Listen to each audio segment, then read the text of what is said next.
From the 1011 Now streaming studio in Lincoln, Nebraska, this is the N Report Husker Show, sponsored by Fat Dog's Convenience Store. Welcome in, everyone. I'm Danielle Schenk alongside Sports Director Kevin Sjuts for our very own Nebraska pod here, N Report Husker Pod. It's another edition brought to you by Fat Dog's Convenience Store. And so, Kevin, the last time you sat down with Bill, the news about John Cook's retirement had recently broke, along with the hiring of Danny Busboom Kelly. So what are your thoughts a week later now that we've heard from both of them in press conferences? Well, the thoughts you have now are a little bit different than the thoughts you had in the moment. Yeah. Because there was so much surprise at the time, right, Danielle? Everybody's stunned that John Cook announced his retirement, which came completely out of nowhere. And after you learn more about it and you think about it, some of the dots kind of connect. You know, the timing seems to be right for Coach Cook. And more importantly, the timing seems right for Danny Busboom Kelly to take over this program.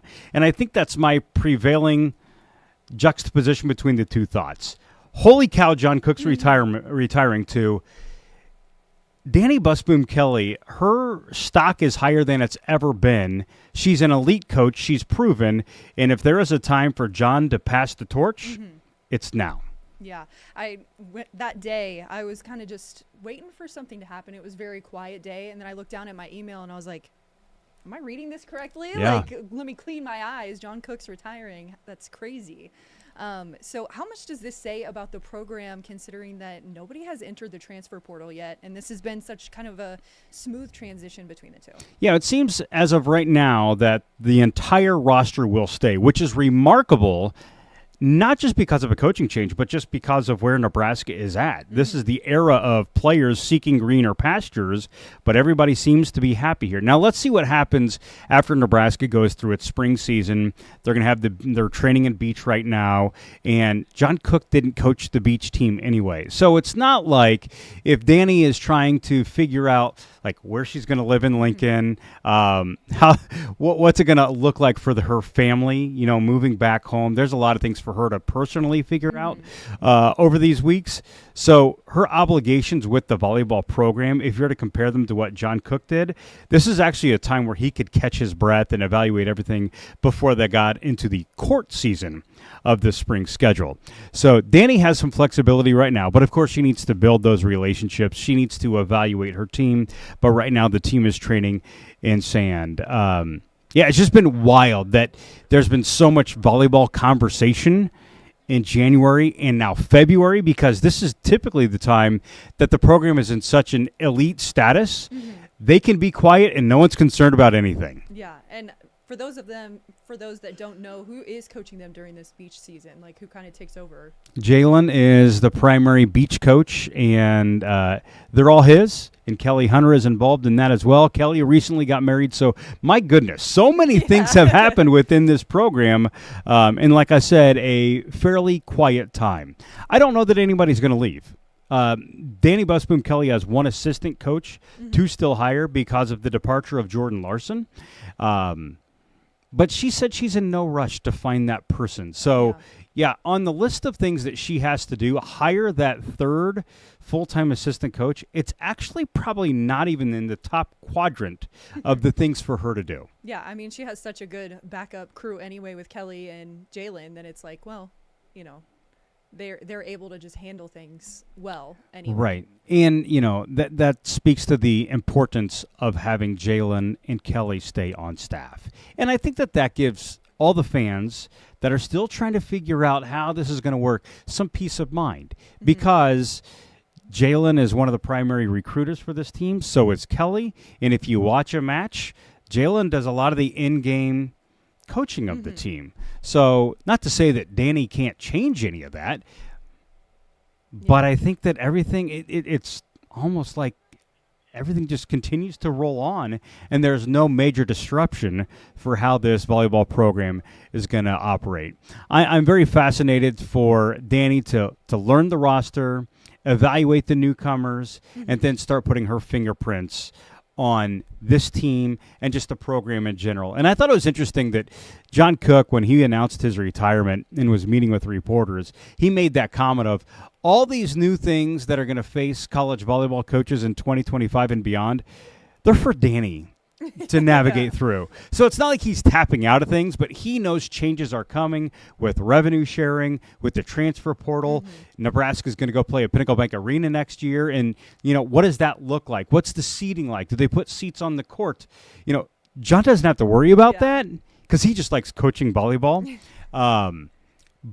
But those are things that, the slate is clean for Danny Busboom Kelly to figure out what kind of endeavor she wants to take on as Nebraska's volleyball coach. Yeah. And one last thing on volleyball. We haven't heard any news on spring match location. I know there was maybe some questions that it was going to be in Ord. It's not official, but it sounds, I think we feel pretty comfortable in saying that this spring's indoor match is going to be in Ord, Nebraska, which is a tradition that John established.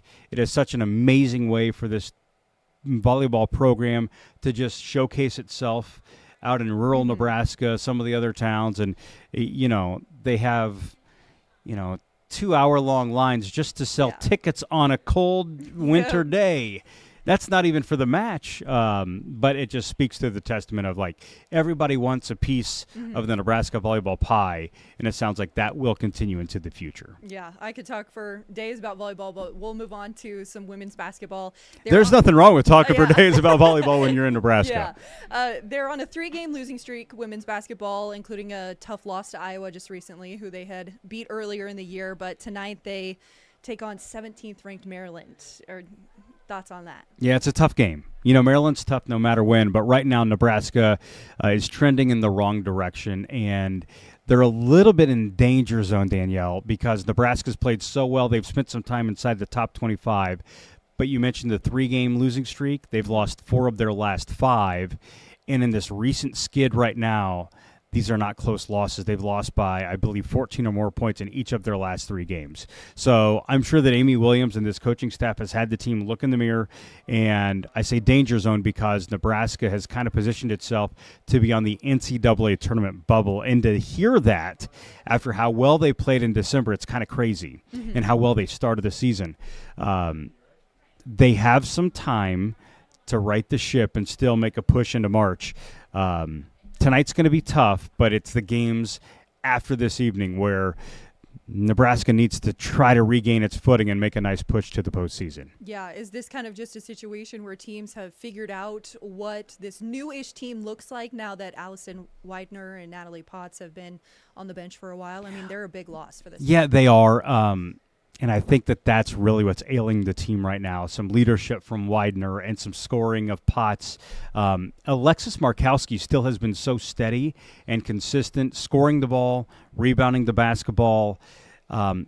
But I feel like when Britt Prince has a big game, Nebraska's in a great spot. If you look at their most recent loss to Iowa, Britt only had 5 points. And as a freshman, you're allowed to have a few off nights. But when you have those injuries that Nebraska has, especially with some of the scorers on the team and some of the leaders on the team, you really need Britt to come to play every single time. And I just feel like teams that have elite defenders, they're really taxing Nebraska by taking Britt Prince out of the game. Yeah, and I mean, is there any bit there that Britt's a freshman and she doesn't want to kind of take over the game a little bit because she doesn't want to maybe step on some of the older girls' toes? No, I think she'll score, and I think Amy and this staff is still trying to create ways for her to score. Okay.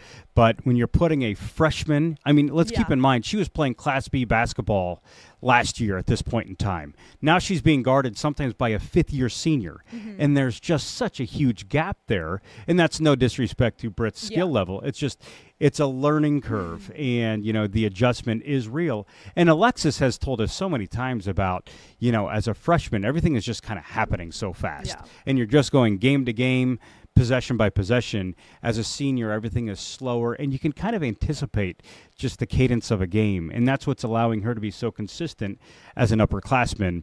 And I don't want to just spotlight just Britt Prince because there's so much more to this team. But, man, Nebraska, they They just need to calm down. Don't panic. But I know some of those fans are starting to feel a little bit of anxious moments right now just because this is a team that is NCAA tournament caliber, but they just haven't played like it over the last couple of weeks. All right, switching to men's basketball, they're also taking on the Terrapins tonight. That's at 7:30, but they're actually at PBA, and this Maryland team's ranked 25th. Yeah, both teams for Maryland ranked. Yeah. How about that? Now, both those rankings, haven't really met much to this men's team because they've had some good ranked wins and some bad not ranked wins. So thoughts on tonight? Well, Maryland is on a 5-game winning streak. Nebraska's on a 4-game winning streak. These are two of the better teams or hotter teams in the Big Ten right now. That's a big game. Even just for a Big Ten basketball fan, they may not have the name recognition of a Michigan or a Wisconsin, some of the Purdue, the teams that are at the top of the league, but they're two of the better teams right now, and they're two teams that are trending toward making the NCAA tournament. So it should be a fun night inside Pinnacle Bank Arena this evening. And the Huskers, ever since they had those back-to-back home losses, they played much better at PBA. Yeah, and so you mentioned the 4-game winning streak. What's changed since their 6-game skid to now? Like, what's helped them kind of pull things together a little bit? Well, Fred Hoiberg made a lineup change. Sam Hoiberg is now starting. Andrew Morgan is now starting. And what has changed? Bryce Williams is scoring the basketball. And, he's right now putting together an all Big Ten year, and you could even make an argument that he might be at an All-American level. You remember a couple weeks ago, he was the National Player of the Week. Bryce has been 20-plus in each of the last 4 games. And then if he's Batman, here comes Robin. That's Jawan Gary. And Jawan's been in double figures over this winning streak for Nebraska right now. That's the 1-2 punch for the Huskers. And when those guys can fill the basket, good things happen for Nebraska. It's what worked if you think back to when they were in Hawaii around Christmas time and they won the Diamond Head Classic. It was Bryce Williams, Jawan Gary. Somewhere along the way, they kind of lost that, and I felt like Bryce lost a little bit of confidence. Yeah. His skills have always been there. But once Nebraska beat Illinois, which was a ranked opponent in Lincoln, I feel like that kind of rejuvenated Bryce, maybe gave him some of that confidence back, and we're seeing those guys play at a really high level right now. There's been even a lot of national college basketball writers who've been giving Bryce and Jawan some love because, if you like guys that score, there's 2 dudes right now. Yeah, and so we've kind of touched on it, but with these different swings, what are your thoughts on men's basketball making the tournament, making March Madness? Well, right now they're in, I believe, as of the latest bracketology, the Huskers are in 81 of the 86 projected brackets. I don't try to get too involved in all of those. I always say wait till March, beginning of March or getting close to Selection Sunday. It's still a ways out, but it does give you a guideline of if this season were to end today, where is Nebraska nationally among the 68 teams potentially making the field? I like the net ranking. I like the KenPom even better. And Nebraska's KenPom, I believe the last I looked, 39, 40, 41, right in that range. It's a great spot with some room to improve. And right now we know that the game against Maryland tonight is important. It's home, a ranked opponent, Danielle. If Nebraska wins, it'll be their 5th win against a ranked opponent, which would be a new program record for most victories over a team inside the top 25. Yeah, and then what are your thoughts on women's basketball making? You said, I think you mentioned they were on the bubble. Possibly. Yeah, they're kind of trending toward the bubble. And that's almost too early to tell. If Nebraska stays on the track right now that they're on, they might be in the WNIT, which, given the team's youth, maybe that's not a bad thing. I know Alexis Markowski would not be okay with that. This is her last year, and you'd like to see her get to play in the big dance this last time. For those people, men-wise, that are kind of interested into where does Nebraska sit in terms of the NCAA tournament, just know this. Opening round sites include Wichita, Denver, in Milwaukee, all places that aren't too far of a jaunt and to possibly watch Nebraska play in the big dance. Yeah, that would be awesome. And so also this weekend, wrestling now back in action against Indiana. Thoughts on how their season's been after the tough loss against Iowa? I heard you. Oh, my goodness. Yeah, there were a few noises because Nebraska was in position. They haven't won in Iowa City since 1936. And the Huskers had a 7-point lead in the duel late. They lost their last 2 bouts. So that was a tough one. Their 2 dual losses are to number 1 ranked Penn State, and Penn State has throttled everybody this year, and then number 3 Iowa. This is a really good Nebraska wrestling program. And this weekend, on Sunday, it is senior night.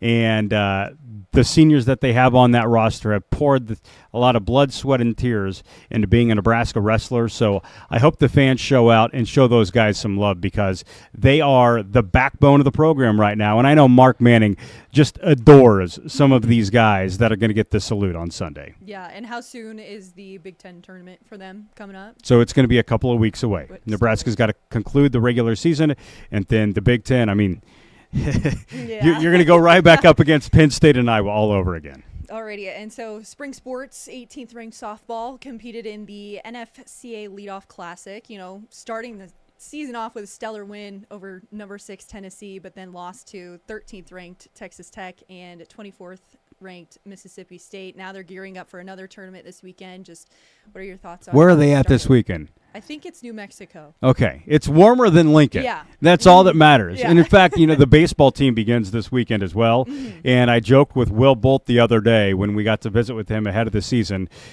They're going to Scottsdale, Arizona. Yeah.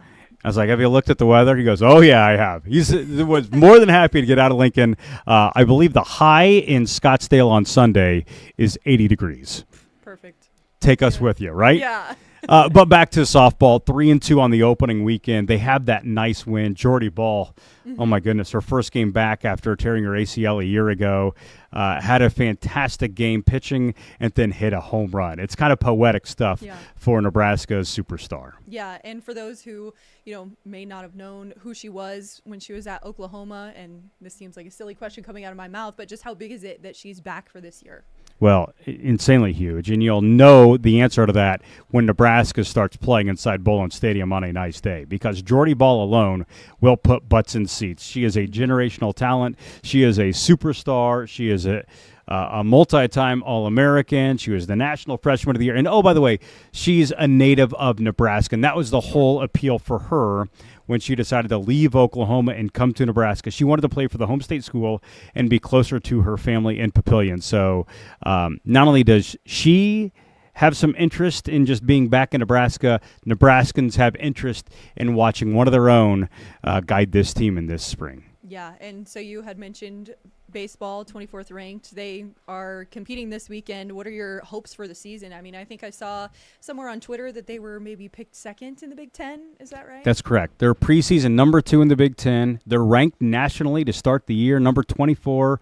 Baseball's really hard to diagnose just because teams aren't always what they were a year ago. And you can go off of who's coming in and who's decided to come back. Here's the good thing for Nebraska. You can compare this year to last year because on opening day, the fans that are going to watch Nebraska and then this opening weekend, you're going to say, oh, I remember him. Oh, I remember him.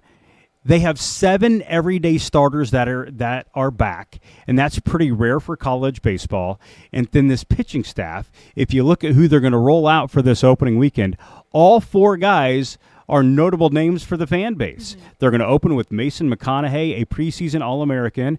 Then they'll go to Ty Horn, who can throw in the mid-90s. He's going to face Vanderbilt, and that's going to be a tough one. But then they follow that up with Will Walsh, Mr. Big Ten, who's just been so spectacular in the postseason over his career. And then they round it out with Jackson Brockett, a guy who threw a no-hitter a year ago. So that's where I think the people that project baseball, they have a body of work to go off of with Nebraska, and they can say that right now this is one of the top 25 teams in the country. I expect Nebraska this year to make the NCAA tournament. They should push to host a regional. I don't know how realistic that is. You got to wait and watch the team a few times. But overall, on paper, this is a team that should contend for a Big Ten championship. It should be in the NCAA tournament. And Will Bolt has always wanted his team to host a regional. And I think this team has maybe as good of a shot to do that as any under Will Bolt's 6 seasons at Nebraska. Wow, that's quite the talk for them, because I was going to say they have a lot to live up to from winning the Big Ten championship last year, but you have a lot of faith in them. Yeah, I do. And if you look at the guys who carried the water, so to say, for Nebraska winning the Big Ten tournament last year, they're all back.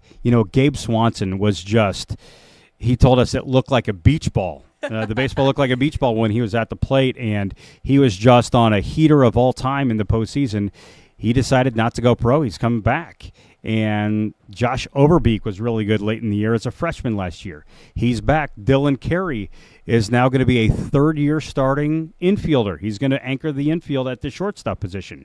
Rhett Stokes, Case Sanderson. I could keep going down the lineup. Nebraska just has the pieces. It has some veteran leadership, and let's see what this team looks like. I just like what Will Bolt has to play with here, and we haven't even mentioned Cale Frost, a South Dakota State transfer. He was the player of the year in the Summit League last year, and he can put the ball over the fence, and he joins into this rotation. So if that's like the eighth guy we're mentioning, a dude that was a conference player of the year, it just speaks to the talent on this team, and that Will Bolt has a squad. Yeah. One more question, focus more on football. Going back to some fall sports, I know there's been some chatter about what's going to happen with the football spring game. What do you know about that?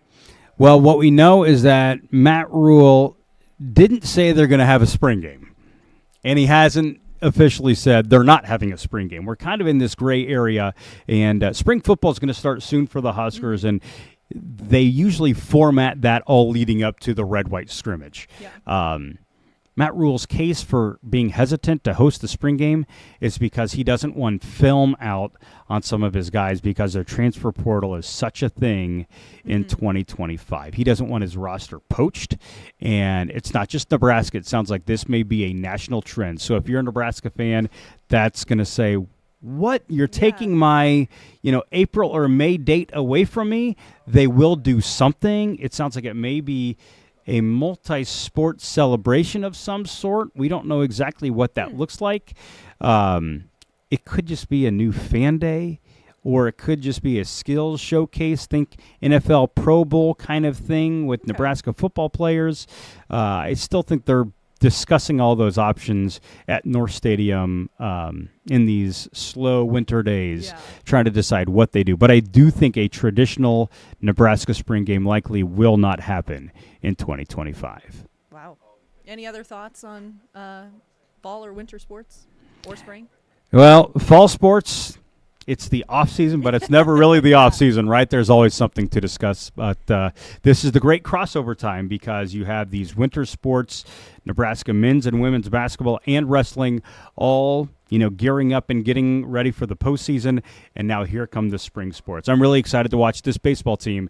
And that game on Saturday, it's going to be on MLB Network. They're going to showcase college baseball, and it's Nebraska number 24 against 17th ranked Vanderbilt. And that's a team that baseball fans around here are pretty familiar with, not because they like baseball in Nashville. It's because Nashville comes to Omaha pretty regularly, and they won a national championship, I want to say 6-7 years ago.